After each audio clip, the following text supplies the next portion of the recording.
Assalamualaikum warahmatullahi wabarakatuh. Alhamdulillah wassalatu wassalamu ala Rasulillah wala haula wala quwwata illa billah wa ba'da.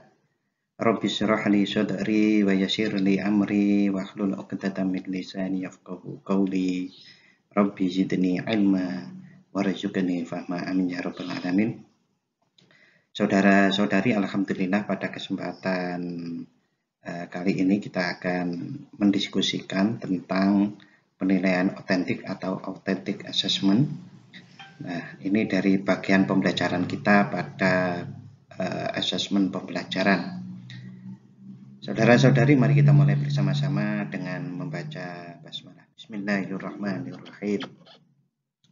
Jadi, apakah yang dimaksud dengan penilaian otentik atau authentic assessment ini? Penilaian otentik yaitu suatu assessment yang melibatkan siswa di dalam tugas-tugas otentik yang bermanfaat, penting, dan bermakna. Nah, ini adalah esensi dari penilaian otentik, itu adalah melibatkan siswa dalam tugas-tugas otentik, bermanfaat, penting, dan bermakna bagi peserta didik terutama. Nah, Profesor Jemari Mardapi di dalam bukunya pada tahun 2017 mendefinisikan penilaian otentik adalah kegiatan untuk mengetahui pengetahuan atau keterampilan peserta didik melalui pertanyaan pada level berpikir aplikasi atau lebih tinggi yang menuntut jawaban secara tertulis atau lisan. Nah, yang perlu diperhatikan di sini nanti itu adalah kita mendiskusikan di mana Profesor Jemari Mardapi penilaian otentik itu terbatas pada pengetahuan dan keterampilan. Oke, nah berikutnya ahli yang lain mengemukakan bahwa asesmen otentik atau penilaian otentik adalah suatu penilaian belajar yang merujuk pada situasi atau konteks dunia nyata yang memerlukan berbagai macam pendekatan untuk memecahkan masalah yang memberikan kemungkinan bahwa satu masalah bisa mempunyai lebih dari satu macam pemecahan. Nah, ini akan menambah melengkapi definisi-definisi yang di atas tadi. Definisi berikutnya dari Hamid Hasan 2020. Penilaian autentik adalah penilaian yang menghendaki jawaban peserta didik berdasarkan kemampuan yang mereka miliki. Peserta didik tidak akan menemukan jawaban yang tersedia untuk pertanyaan yang diajukan. Pertanyaan yang diajukan terkait dengan permasalahan yang ada dalam kehidupan sehari-hari, bukan yang berasal dari buku teks atau buku lain. Penilaian autentik menghendaki peserta didik menyelesaikan sesuatu yang bukan sudah ada pada buku. Bentuk soal bisa berupa uraian, tugas, lukisan, pameran, ataupun portofolio mewakili kelompok penilaian autentik. Oke, ini lebih detail lagi sehingga kita dari berbagai macam definisi-definisi, ada 4 definisi ini tadi, kita semakin lebih jelas. Jadi penilaian autentik atau authentic assessment itu adalah bagaimana betul-betul kita itu menilai peserta didik dengan real kemampuan yang mereka miliki, lalu dikontekskan dengan real world atau dunia nyata untuk memberikan satu solusi-solusi yang tidak hanya solusi yang sudah pernah ada, tetapi bagaimana memberikan solusi, memecahkan masalah-masalah berdasarkan konteks saat itu. Nah, lalu di sini juga disebutkan bahwa bisa dilakukan dengan soal uraian, tugas, lukisan, pameran, ataupun portofolio. Oke, saudara-saudari, selanjutnya, yang pendekatan penilaian otentik itu yang digunakan adalah penilaian acuan kriteria atau PAK. Yang mana PAK merupakan penilaian pencapaian kompetensi yang didasarkan pada kriteria ketuntasan minimal. Penilaian berdasarkan acuan kriteria adalah penilaian kemajuan peserta didik dibandingkan dengan kriteria capaian kompetensi yang ditetapkan. Sebagaimana kita ketahui bersama-sama bahwasannya penilaian acuan itu ada 2, acuan kriteria dan acuan norma. Nah, ini penilaian otentik itu betul-betul dilakukan untuk melihat kelulusan siswa, ketuntasan minimal siswa atau peserta didik itu berdasarkan acuan kriteria yang pokok. Jadi tidak bisa umpamanya ini dijadikan dengan acuan norma yang kemudian itu bisa mengdongkrak, mengkatrol dari nilai-nilai untuk lulus. Sedangkan apakah yang disebut KKM? KKM adalah merupakan kriteria ketuntasan belajar minimal yang ditentukan oleh satuan pendidikan dengan mempertimbangkan karakteristik kompetensi dasar yang akan dicapai, daya dukung, dan karakteristik peserta didik. Jadi capaian-capaian dalam ketuntasan minimal atau kriteria ketuntasan minimal itu juga mempertimbangkan daya dukung sarana, prasarana, sosiologi, budaya, lalu juga kemudian karakteristik peserta didik. Ya, sebagaimana sudah pernah saya jelaskan berkali-kali bahwasannya kita tidak mungkin menilai peserta didik yang mana peserta didik itu di sekolah yang sudah maju, di kota yang sudah maju disamakan dengan sekolah-sekolah yang belum maju di daerah yang tertinggal.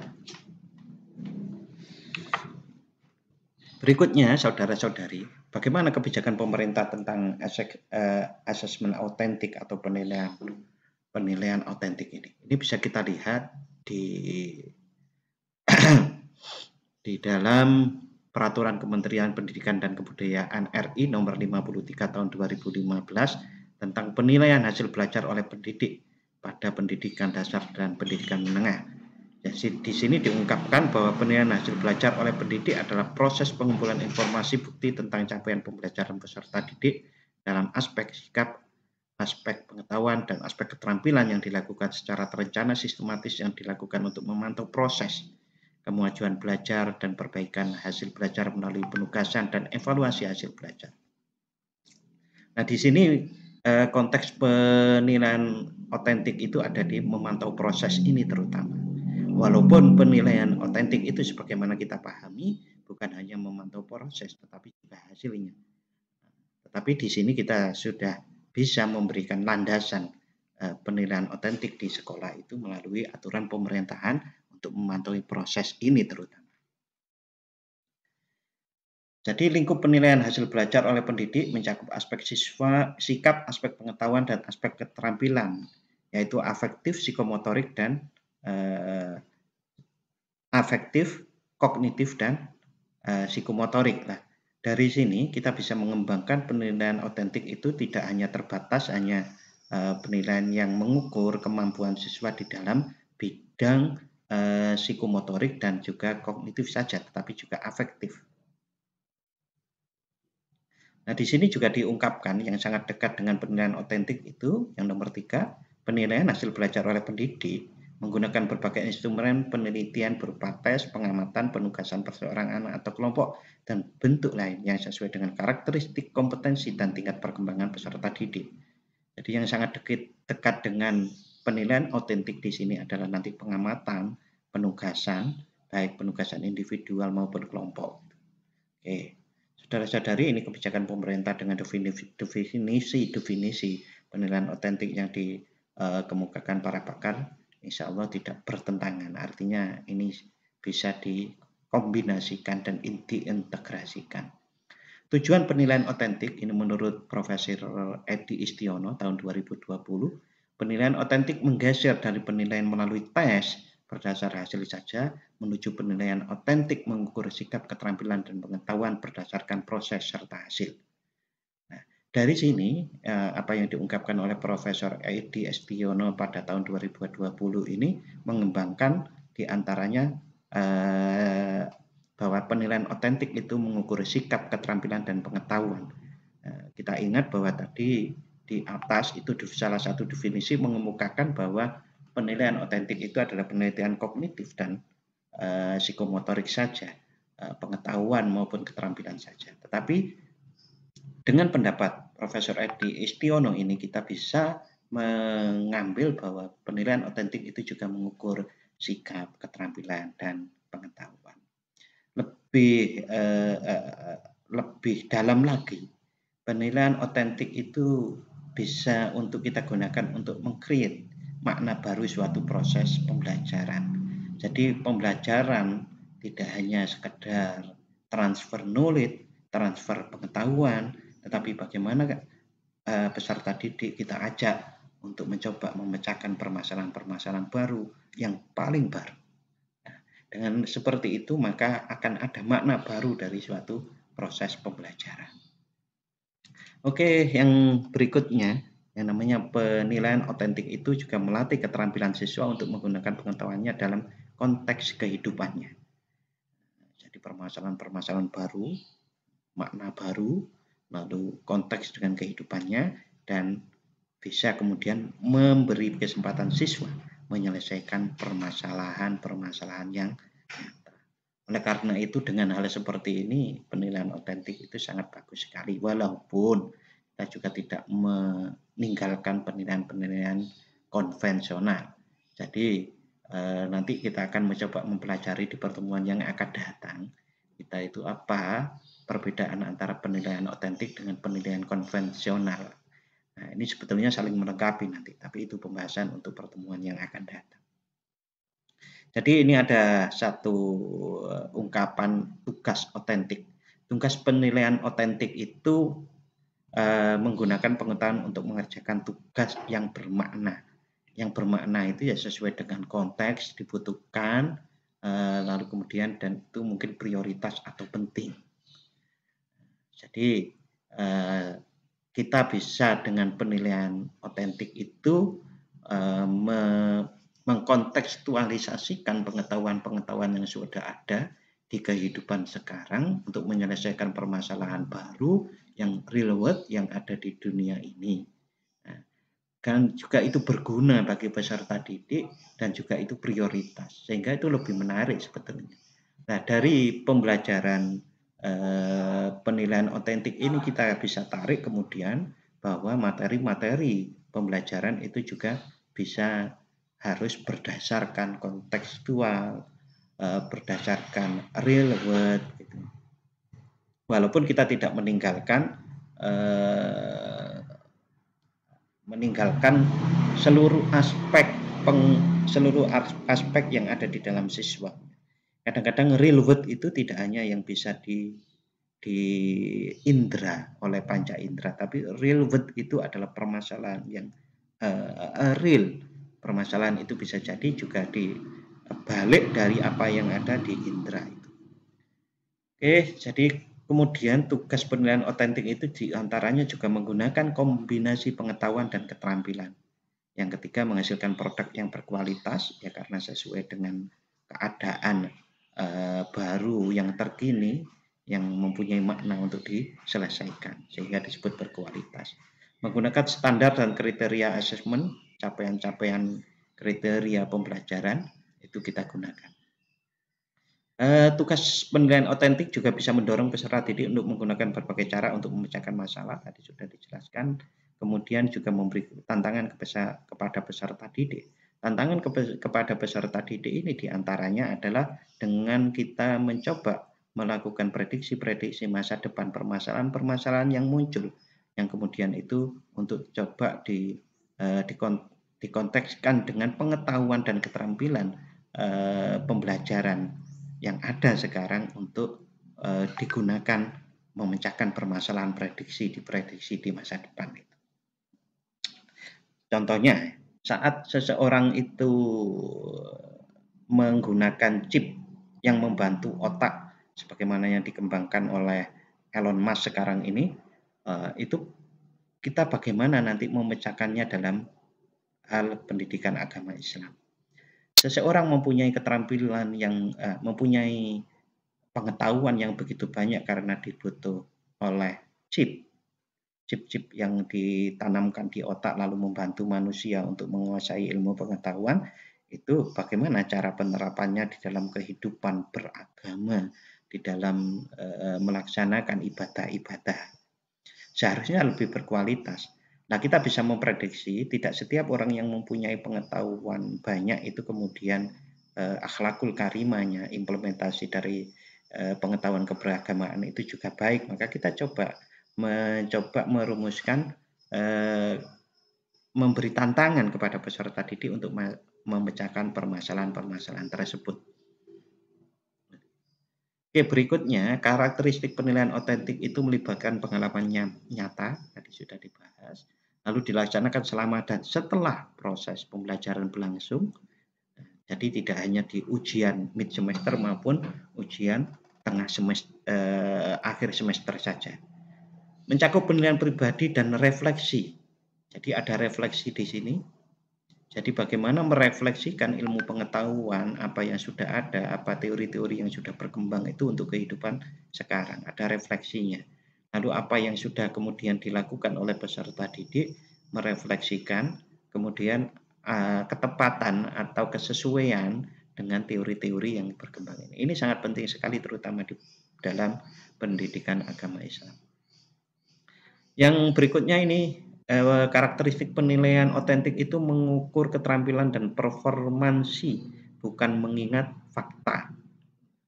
Nah, performansi ini adalah kalau bahasa kita bagaimana performan peserta didik itu di dalam menerapkan, mengaplikasikan nilai-nilai teori-teori yang sudah dipelajari, bahkan juga memberikan satu refleksi untuk bagaimana dia berperformansi di masa yang akan datang dengan ilmu pengetahuan yang sudah dimilikinya. Berikutnya karakteristik penilaian otentik itu berkesinambungan, dapat digunakan sebagai umpan balik untuk memperbaiki, meningkatkan kualitas pembelajaran baik oleh siswa maupun guru, baik itu di aspek materi, baik di aspek model pembelajaran, evaluasi pembelajaran, dan seterusnya. Berikutnya kriteria keberhasilan dan kegagalan diketahui peserta didik dengan jelas. Jadi kriteria keberhasilan peserta didik untuk tes autentik ini diketahui dengan jelas, bahkan kalau perlu membagikan yang namanya kisi-kisi itu. Oke, ini pendapat menurut Nur Hadi pada tahun 2004. Lakukan penilaian autentik itu adalah afektif, psikomotorik, dan kognitif sebagaimana dijelaskan tadi. Kita mencoba membandingkan antara definisi-definisi tadi ada dari Profesor Jemari Mardapi dengan Profesor Edi Istiono. Nah, Profesor Edi Istiono yang mendukung bahwasannya cakupan penilaian autentik itu afektif, psikomotorik, dan kognitif, lengkap ketiga-tiganya dari Rana Bloom. Sebagaimana lalu bentuk-bentuknya, bentuk-bentuk bagaimana penilaiannya secara afektif, psikomotorik, kognitif itu sudah kita bahas. Kita pernah mempelajari yang namanya penilaian afektif itu ada subjektif, ada objektif. Nah, itu coba dilihat kembali. Berikutnya saudara-saudari, langkah-langkah penilaian autentik itu adalah yang pertama menetapkan konstruk pembelajaran. Konstruk dapat diambil dari buku teks, kemudian ditentukan konstruk pembelajaran afektif, psikomotorik, dan atau efektif. Nah, itu bisa kita lakukan kita dengan membuat kisi-kisi sebagaimana kita pelajari pada sesi sebelumnya. Berikutnya, definisi teoritis dari buku teks dioperasionalkan sehingga dijabarkan indikatornya. Ini masih dalam kisi-kisi atau blueprint.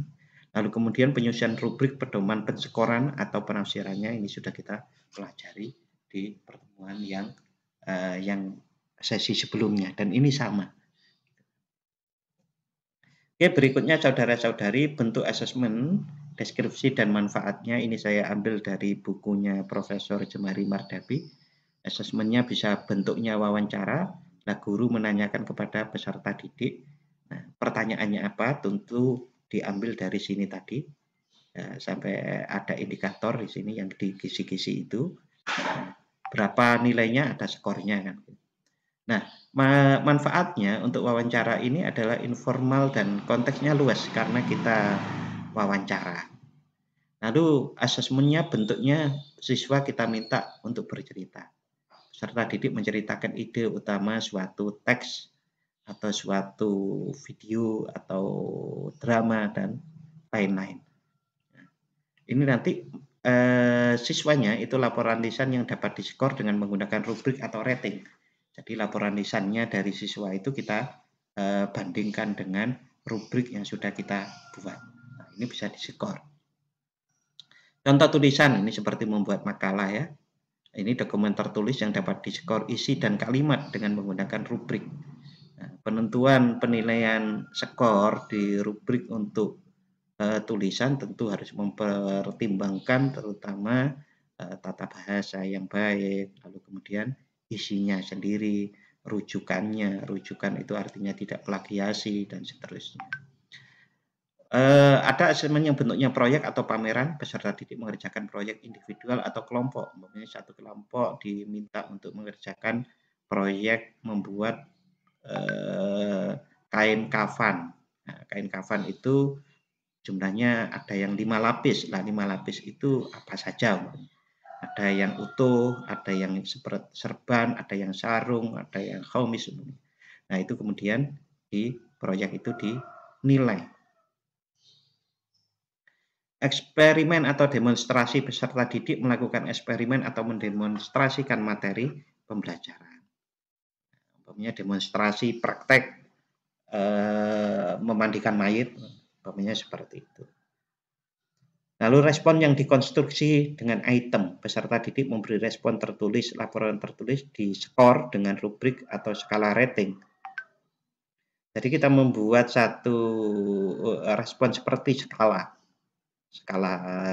sikap, itu bisa melalui yang disebut dengan respon yang dikonstruksikan.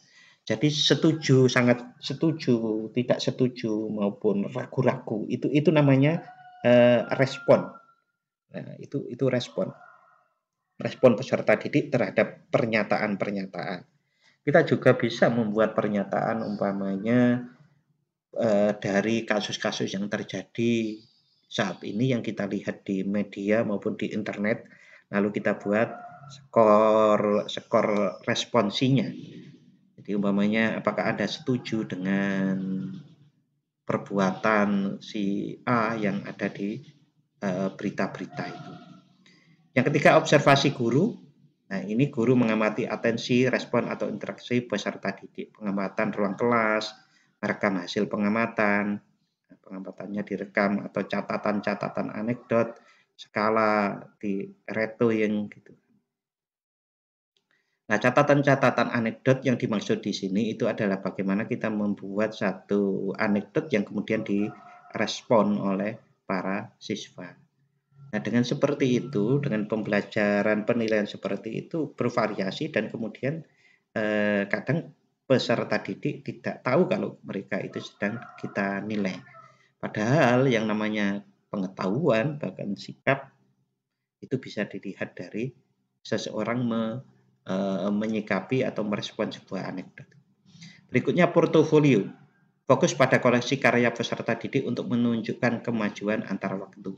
Portofolio umpamanya kalau dalam mata kuliah ini ya, saudara-saudari saya minta untuk mencoba membuat kisi-kisi, pernah juga membuat soal, membuat rubrik, lalu kemudian juga membaca artikel, mencari RPP. Nah, itu semua nanti akan itu dikumpulkan lalu dijadikan sebuah satu penilaian kemajuan antar waktu. Sampai endingnya nanti itu adalah umpamanya membuat soal multiple choice yang mengukur kompetensi dalam bidang pendidikan agama Islam. Ada soal multiple choice, ada benar salah, lalu kemudian ada pertanyaan, lalu membuat rubrik skor penilaian gitu. Jadi betul-betul nanti akan bisa membuat satu kesatuan utuh dari bagaimana melakukan asesmen pembelajaran. Demikian saudara-saudari, ini buku-buku yang bisa Anda baca selanjutnya. Ini Jumari Mardabi, bukunya Pengukuran Penilaian dan Evaluasi Pendidikan. Lalu buku Profesor Istiono, Pengembangan Instrumen. Ini ada instrumen penilaian dan analisis hasil belajar fisika dengan teori klasik dan modern. Lalu Hamid Hasan, Penilaian Autentik, ini dari webnya suyanto.id, ini Profesor Suyanto. Lalu Jenny Indrastuti dan Siti Istiyati, ini asesmen dan evaluasi pembelajaran di sekolah dasar. Ini Nurhati, pembelajaran kontekstual penerapan dan KBK di Malang. Oke, saudara-saudari, sebagai penguatan pendalaman, nanti saya minta untuk membaca sebuah artikel. Artikel itu saya upload di Google Classroom, lalu Anda melakukan membuat ringkasan membuat ringkasan dari artikel yang saudara-saudari baca tersebut. Demikian untuk kali ini, kita tutup dengan membaca hamdalah bersama-sama, dan mudah-mudahan Allah Subhanahu wa taala menganugerahkan manfaat dari ilmu yang kita pelajari ini. Amin ya rabbal alamin. Alhamdulillahirabbil alamin. Wassalamualaikum warahmatullahi wabarakatuh.